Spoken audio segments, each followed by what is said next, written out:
Allah Azza wa Jalla mengatakan, "Walaqad ataina Ibrahima rusydahu min qablu wa kunna bihi alimin." Kata Allah, dan sungguh kami telah memberikan kepada Ibrahim petunjuk sebelum itu, maksudnya sebelum Musa dan Harun, ya, sebelum kisah Nabi Musa dan Harun, dan kami maha mengetahui apa yang dia lakukan. Lalu kata Allah, "Idh qala li abihi wa qaumihi ma hadhihi at-tamathil allati antum laha akifun." Kata Nabi Ibrahim kepada mereka, kepada ayah dan kaumnya, ini berhala-berhala apa yang kalian setiap hari nongkrong di sini, setiap hari kalian menyembah kepada mereka? Ini apa? Berhala-berhala apa ini? Kata Nabi Ibrahim. Qalu wajadna aba'ana laha 'abidin. Kata mereka, ya ini berhala-berhala yang sejak dahulu kami dapati nenek moyang kami menyembah kepada berhala ini. Ini problem yang didapati sama semua nabi dan rasul. Ya, semua nabi dan rasul ketika berdakwah tauhid, masalah utama yang mereka dapati adalah suatu kaum yang getol mempertahankan warisan nenek moyang. Semua nabi dan rasul seperti itu. Anda bisa lihat dalam surah Hud misalnya, atau dalam surah Al-A'raf, bagaimana dakwahnya Nabi Nuh ditentang oleh kaumnya, alasannya sama. Juga mereka adalah kaum yang getol mempertahankan nenek moyang. Bagaimana Nabi Hud, bagaimana Nabi Saleh, Nabi Syuaib, mereka kaum yang getol mempertahankan warisan nenek moyang. Seakan-akan kalau sudah nenek moyang melakukan, itu sudah final, nggak bisa diganggu gugat. Ya, budaya sudah menjadi harga mati bagi mereka. Lihat bagaimana misalnya dalam surah Al-A'raf, atanhana an na'budu ma kana ya'budu aba'una. Wahai kalau nggak salah kepada Nabi Hud, wahai Hud, apakah kau mencegah kami untuk menyembah apa yang disembah oleh bapak-bapak kami dahulu? Nabi kita Muhammad SAW pun juga demikian. Ketika berdakwah, masalah yang dihadapi sama kaum yang getol mempertahankan warisan budaya nenek moyang. Allah menyebutkan dalam surah Al-Baqarah, wa idza qila lahum ittabi'u ma anzalallah qalu bal nattabi'u ma alfayna 'alaihi aba'ana awalau kana aba'uhum la ya'qiluna syai'an wa la yahtadun. Ketika mereka dikatakan ikutilah apa yang Allah turunkan kepada kalian, tapi mereka mengatakan enggak, kami akan mengikuti apa yang telah diajarkan dan dilestarikan oleh bapak-bapak kami terdahulu.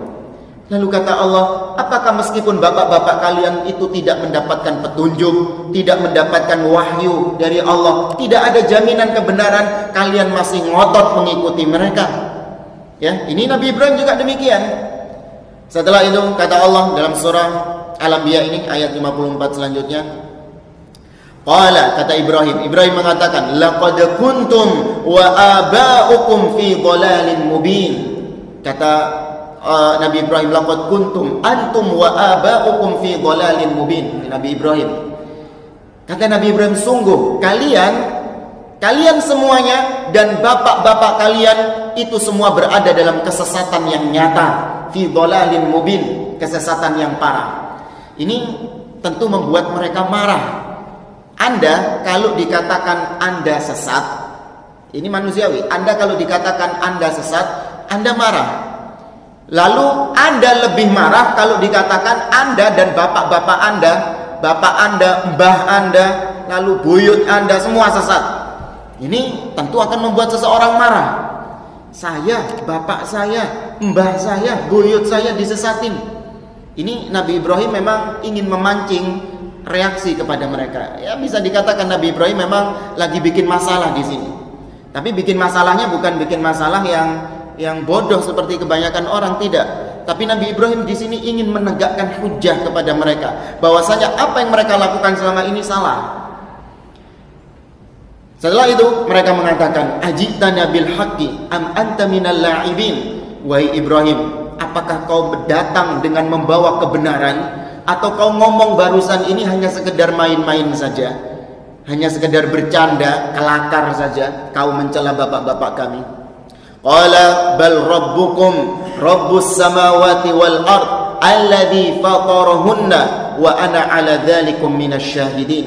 Kata Nabi Ibrahim, enggak, justru ini yang benar. Tuhan kalian itu bukan ini, bukan patung-patung ini, tapi Tuhan kalian adalah Tuhan yang memiliki langit dan bumi dan yang menciptakan alam semesta ini. Dan aku berada di atas dan aku termasuk orang-orang yang bersaksi bahwasanya Dia adalah Tuhanku, bukan Tuhan-Tuhan yang kalian pahat ini, bukan Tuhan-Tuhan patung ini. Lalu Nabi Ibrahim mengatakan, wa tallahi la akidanna asnamakum ba'da an tuwallu mudbirin. Nabi Ibrahim berkata, demi Allah, sungguh aku akan membuat rencana makar kepada Tuhan-Tuhan kalian ini ketika kalian nanti pergi, ketika kalian nanti berpisah dengan Tuhan-Tuhan kalian. Lalu kata Allah, faja'alahum judadan illa kabiran lahum la'allahum ilaihi yarji'un. Disebutkan bahwa kaumnya Nabi Ibrahim ini punya sebuah seremonial, sebuah acara di mana mereka harus melakukan upacara-upacara tertentu, dan Nabi Ibrahim kaumnya Nabi Ibrahim harus meninggalkan patung-patung itu untuk sementara, keluar desa lah katakanlah. Apa kalau biasanya? Ya ritual-ritual kan ada di zaman sekarang.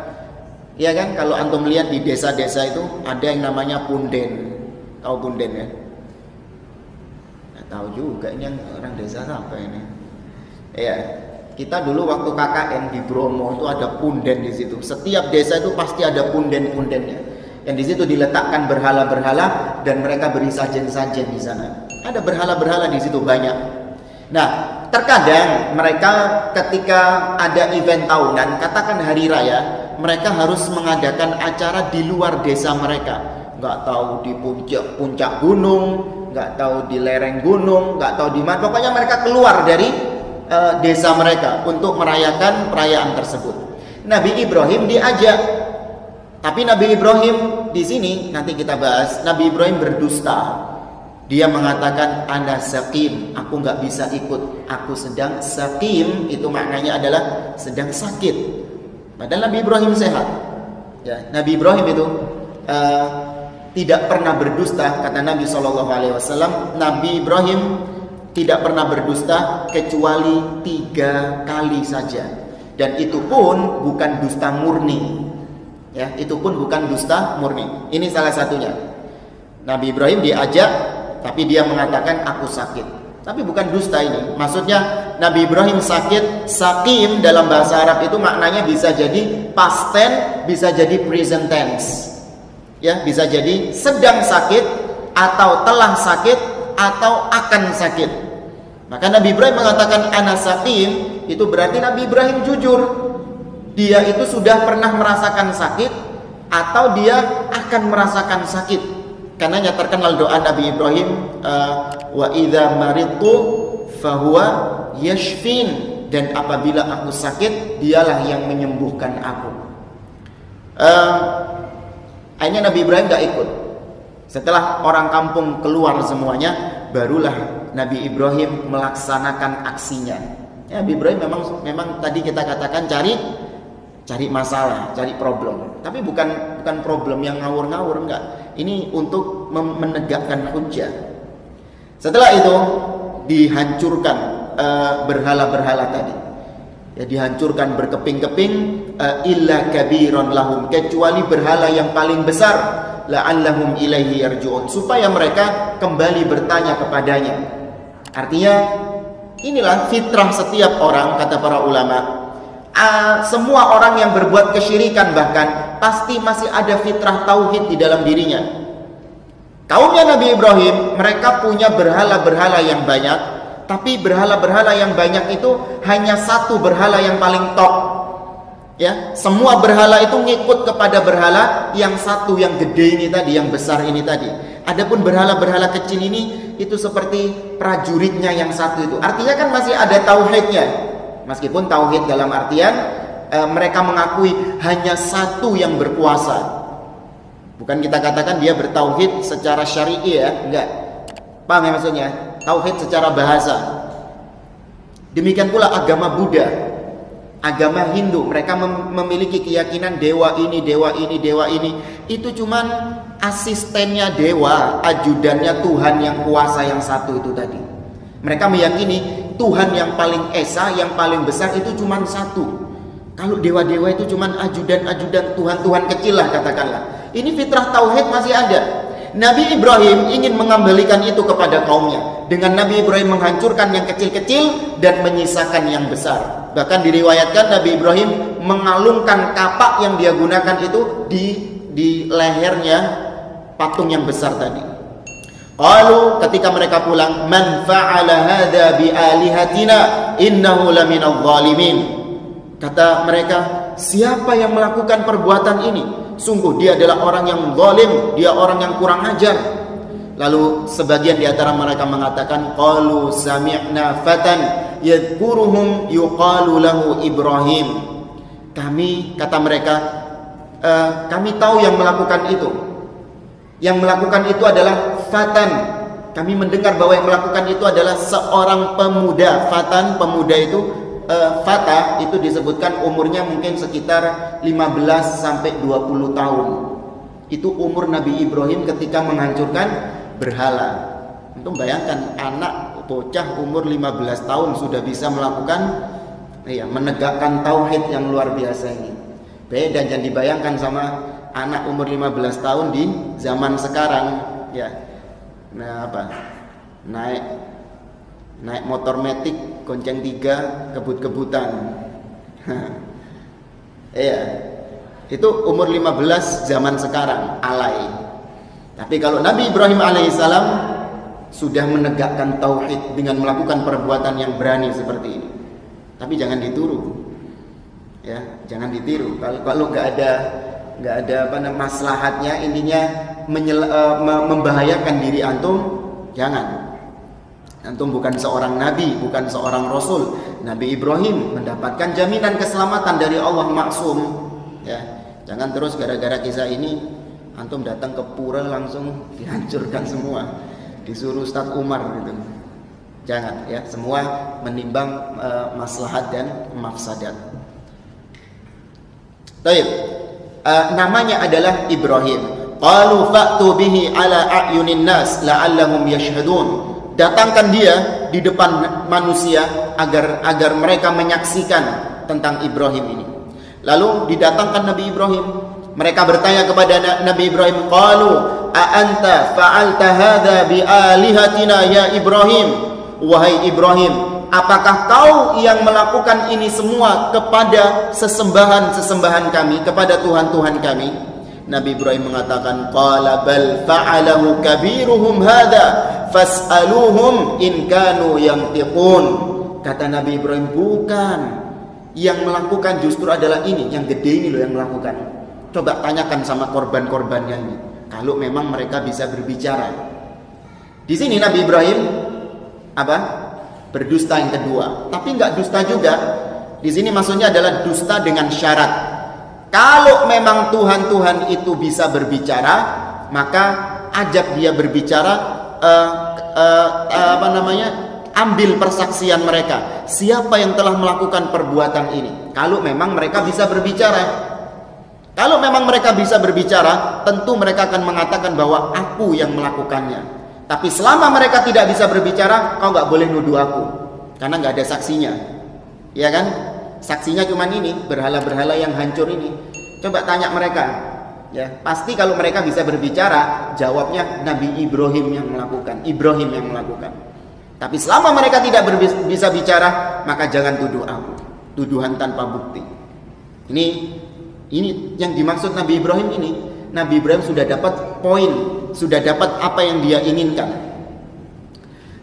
Faraja'u ila anfusihim faqalu innakum antumudz zalimun. Maka ketika diberi jawaban seperti ini sama Nabi Ibrahim, mereka kembali kepada diri mereka sendiri dan mereka berpikir, iya ya, ternyata kalian yang selama ini salah, kita yang selama ini salah, bukan Ibrahim.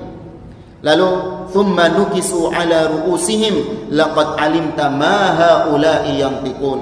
Mereka benar-benar merasa terpukul dengan ucapan Nabi Ibrahim tadi. Tanya mereka, itu terpukul mereka. Mereka menundukkan kepala mereka seraya mereka nesu. Apa nesu? Hah? Lemas gitu loh. Sudah nggak bisa punya hujah lagi. Ya gimana Nabi Ibrahim?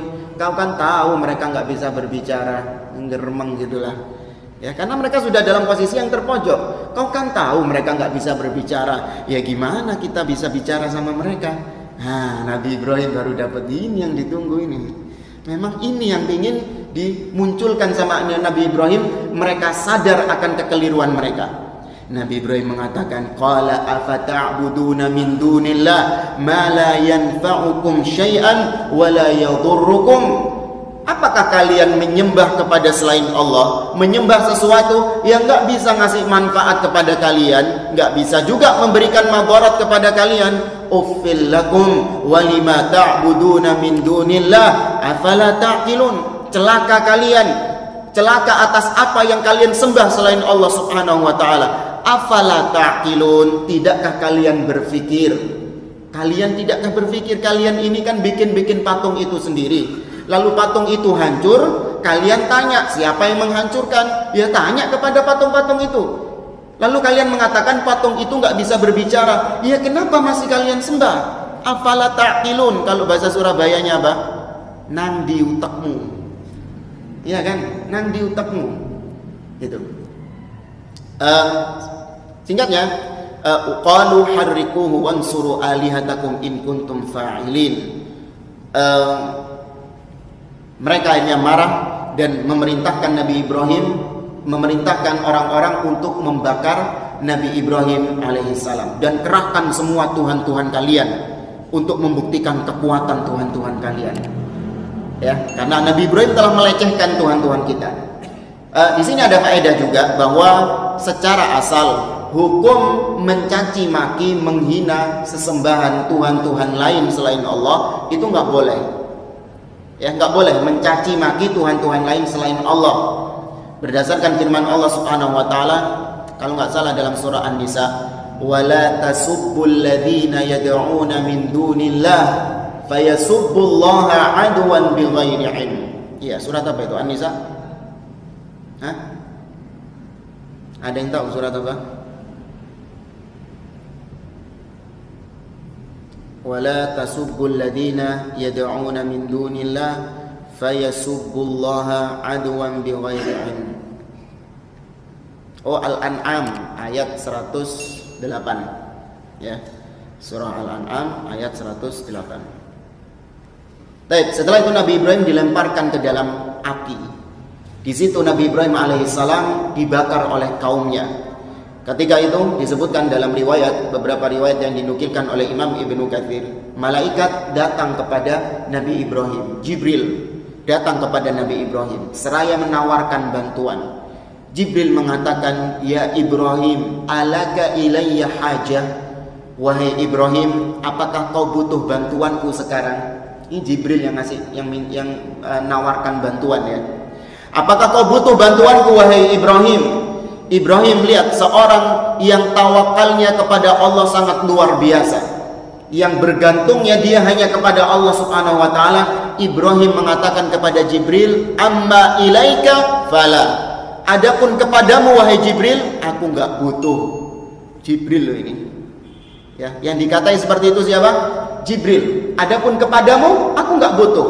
Karena kau adalah makhluk Allah, kau adalah ciptaan Allah, kau sama-sama butuh kepada Allah Subhanahu wa taala. Sama kau dengan aku, enggak ada bedanya.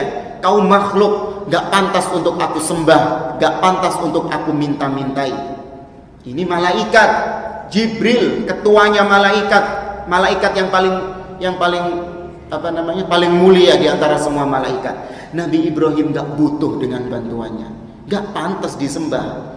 Apalagi manusia yang dikatakan itu dia adalah manusia yang sakti, ya, manusia yang mungkin memiliki kekuatan super, yang bisa terbang ke angkasa, bisa berjalan di atas air, yang keramat, penuh berkah katakanlah. Ketika dia hidup saja, malaikat lebih tinggi kedudukannya atau malaikat lebih hebat daripada manusia tersebut. Apalagi sudah mati, lebih gak pantas lagi untuk disembah. lebih nggak pantas lagi untuk diminta-mintai. Jibril, malaikat seperti itu nggak pantas disembah. Kata Nabi Ibrahim, kepadamu aku nggak butuh. Amma ilallah fana'an. Adapun kepada Allah, aku butuh pertolongan Allah Subhanahu wa taala. Maka Allah mengatakan, ya nar kuni berdan wa salaman ala Ibrahim. Wahai api, jadilah kau dingin dan menyelamatkan bagi Ibrahim. Nabi Ibrahim terbakar, tapi Nabi Ibrahim kedinginan. Ada api kayak gitu. Ini Allah Azza wa Jalla yang maha berkuasa. Dan jamaah dimulakan oleh Allah. Singkat cerita, Nabi Ibrahim setelah itu diusir oleh kaumnya. Beliau berangkat dari Ur, Babilonia, menuju ke Mesir. Diriwayatkan oleh beberapa ahli sejarah di Mesir. Beliau berjalan bersama Sarah, istrinya, ke negeri Mesir. Di negeri Mesir ada sebuah aturan di situ, bahwa apabila seseorang datang bersama istrinya, maka istrinya harus diserahkan kepada sang raja. Harus diserahkan kepada sang raja. Dan itu aturannya memang kayak gitu. Tapi kalau orang itu datang bersama saudarinya, maka nggak apa-apa, nggak usah diserahkan kepada raja perempuan tadi. Ketika itu Nabi Ibrahim berkata kepada istrinya, kepada Sarah, nanti kalau ditanya, ya, faquli annaki ukhti. Kalau nanti kau ditanya ditanya oleh mereka, katakan bahwa kau adalah saudariku. Jangan katakan kau adalah istriku. Bohong keberapa? Ketiga. Tapi itu pun bukan bohong, ya. Itu pun namanya tauriyah, ya. Itu pun namanya tauriyah. Memang Sarah adalah saudari Ibrahim, yaitu saudari seiman, saudari seislam. Innamal mu'minuna ikhwah. Karena tidak ada orang yang beriman di atas muka bumi ini ketika itu kecuali Ibrahim dan istrinya. Berarti satu-satunya saudarinya Ibrahim hanyalah istrinya sendiri, Sarah. Berarti itu adalah sebuah, ya, kejujuran juga. Nah, ini tauriyah. Dalam keadaan terdesak boleh dilakukan. Sebagaimana Abu Bakar As-Siddiq ketika beliau hijrah bersama Rasul Shallallahu Alaihi Wasallam dari Mekah menuju Madinah, beliau di tengah perjalanan bertemu dengan seseorang, dan beliau tahu bahwa orang-orang Mekah ketika itu sedang lagi rame-ramenya mencari Rasul Shallallahu Alaihi Wasallam karena ada sayembara, ya, ada sayembara mi'atu naqah liman adraka Muhammadan hayyan wa mayyita. 100 ekor unta bagi yang bisa mengembalikan Muhammad dead or alive, mati ataupun hidup. Nah, siapa yang nggak semangat? 100 ekor unta, kalau sekarang mungkin apa? 100 mobil. Semangat mereka semua mencari Muhammad sallallahu alaihi wasallam. Akhirnya dalam tengah perjalanan mereka bertemu dengan seseorang. Ditanya Abu Bakar ini, "Siapa engkau?" "Ana Abu Bakar." Aku adalah Abu Bakar, singkatnya. Kau mau berangkat kemana? Terus ditanya lagi, "Waman ma'aka?" Siapa orang yang bersamamu itu? Rasul sallallahu alaihi wasallam. Apa jawaban Abu Bakar? "Huwa yahdinis sabil." Dia adalah seorang guide yang menunjukkan aku jalan, yang menunjukkan jalan kepadaku. Orang dulu, zaman dulu ketika safar biasanya dibarengin sama guide untuk menunjukkan jalan. Karena safar dulu itu nggak bisa langsung dari Mekah Madinah itu kali lurus gitu, toh nggak bisa. Ada bukit-bukit di situ, ada gunung-gunung di situ. Jadi jalannya. Nah, kalau Anda tidak tahu jalan, salah-salah Anda mengambil bukit yang terlalu jauh sehingga tambah jauh perjalanan Anda. Sehingga Anda pakai guide, dia tahu, oh jangan gunung yang ini, gunung itu saja kita lewati, itu lebih lebih pendek, rutenya lebih enak, lebih singkat. Biasa. Apakah Abu Bakar berbohong ketika mengatakan Rasul adalah guide? Enggak, benar, Rasul adalah guide. Maksudnya adalah menunjukkan kepadaku jalan kebenaran, jalan ke surga. Jujur Abu Bakar. Cuman Abu Bakar berharap lawan bicaranya dia menganggap guide beneran, gitu loh. Ya, ini namanya tauriyah. Boleh kalau dalam keadaan terdesak. Tapi kalau keseringan, bohong namanya. Iya, lagi janjian sama temannya, "Inti lagi di mana?" Ini lagi OTW gitu. Nggak taunya OTW dari kamar ke kamar mandi. Baru bangun tidur ternyata. Kan tauriah nggak apa-apa Ustaz. Enggak, itu bujuk namanya. Baik. Sesampainya di sana, Sarah akhirnya Sarah datang bersama Nabi Ibrahim. Sesampainya di sana, para pasukan raja ini tidak kuat melihat kecantikan Sarah. Sarah memang adalah wanita yang cantik ketika itu. Dia melaporkan kepada raja bahwa ada seorang wanita yang cantik yang dia sungguh tidak berhak kecuali engkau yang memiliki wanita tersebut. Maka raja jadi tertarik, disuruh panggil itu. Mana itu? Wanita yang cantik tadi dipanggil. Setelah itu raja memang tertarik dengan Sarah.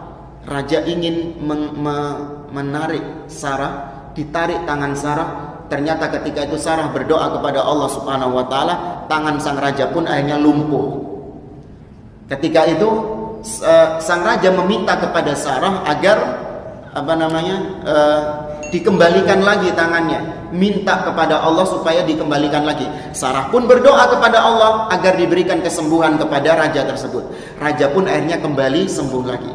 Ketika sembuh, raja ini gak tahan ngelihat kecantikan Sarah lagi. Ditarik lagi tangannya Sarah, lumpuh lagi, ya, ngerengek-ngerengek, minta doa lagi, sembuh lagi, sampai 3 kali, akhirnya menyerah. Ya, akhirnya sang raja tersebut menyerah. Dia mengatakan kepada Nabi Ibrahim bahwa wanita tersebut diberi hadiah seorang wanita yang akan membantu dia. Dia adalah Hajar. Ya, diberi seorang pembantu bernama Hajar. Ya, singkat cerita, ketika itu Nabi Ibrahim alaihissalam mendambakan seorang anak, seorang putra. Di saat umur beliau sudah senja, Nabi Ibrahim masih belum memiliki keturunan. Nabi Ibrahim terus berdoa kepada Allah, "Rabbi habli minas sholihin." Ya Allah, berikan, anugerahkan kepadaku keturunan yang soleh.